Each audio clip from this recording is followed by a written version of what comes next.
One of the ways that a hacker can break into your site is by them knowing the vulnerabilities in both the older versions of WordPress and some of the files within even the current versions of WordPress. So one way to minimize these vulnerabilities is to keep your WordPress files, plugins, and themes up to date. But maybe you've got a client that wants to keep an older version of WordPress for whatever reason they have. Then you want to make sure that no one can see this site has an older and more vulnerable version of WordPress on it. So in this video, I'm going to show you how to prevent the version number from showing up, as well as the removal of some of the files that are not needed to keep your WordPress site working that might pose a vulnerability threat. So first off, let's go ahead and show you where those version numbers might show up at. Now I'm in a Firefox browser, so if you're on a different browser, Chrome, Safari, Internet Explorer, then what I'm about to show you might look a little bit different. But just right click, come on down here to view page source and left click on that. And this is the code that makes a WordPress site do what it does. So I'm going to Control F to get that find box that pops up. And the current version that I'm working with right now is 4.3.1. So I want to see how many of those numbers pop up. So I'm going to type in this find box down here, 4.3.1, and we see that that string of numbers shows up 7 times throughout here. So the version number is popping up here 7 different times. We want to get rid of those without breaking our site. Let's get rid of this. And there's an easy way and a hard way. The hard way is to add code like this to the bottom of your functions.php file within the theme that you're using. And I'm not going to go into that because then we got to go into how to create a child theme and all kinds of other stuff that just goes way beyond the scope of this video. So let's keep it simple and still get the job done. We can do that with a plugin. So let's log into our admin area of our WordPress site.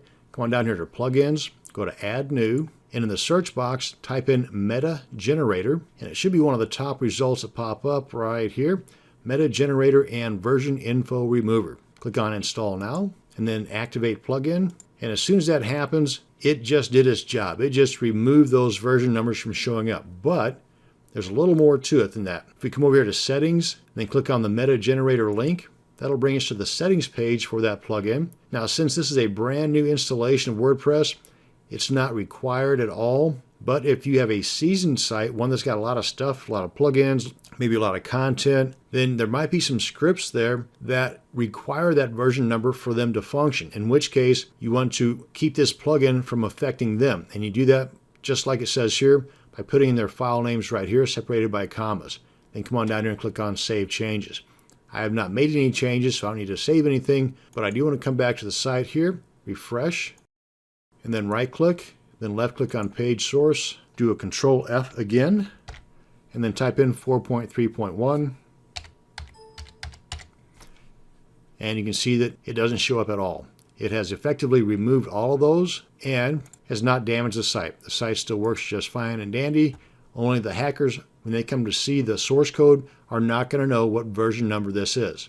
So that's how you can prevent the version number from showing up on older versions of WordPress. Now, of course, this being a brand new version of WordPress, it's not necessary because more than likely all the vulnerabilities have already been plugged with this new version. Anyway, one last thing I want to cover in this video is removal of the trash, or what I call trash files, that really play no part in your site whatsoever. So let's go ahead and get rid of them just in case they may pose a threat down the line. So I'm doing this in the cPanel control panel under the file manager. You can do the same thing through an FTP client, but we log into the root directory of our WordPress site, and there's a couple of files right here, the README and the license. And I select one, hold the control key down on my keyboard to select multiple files. And if you still have it, get rid of it, that being the wp-config-sample. Make sure that it's one that ends in -sample, because the wp-config file is an important file you don't want to delete. So let's go ahead and select the one -sample. Come on up here, click on delete. Are you sure? Yes. And then come on up here to wp-admin folder or directory. Open that up and scroll down. Select the install-helper and the install.php files.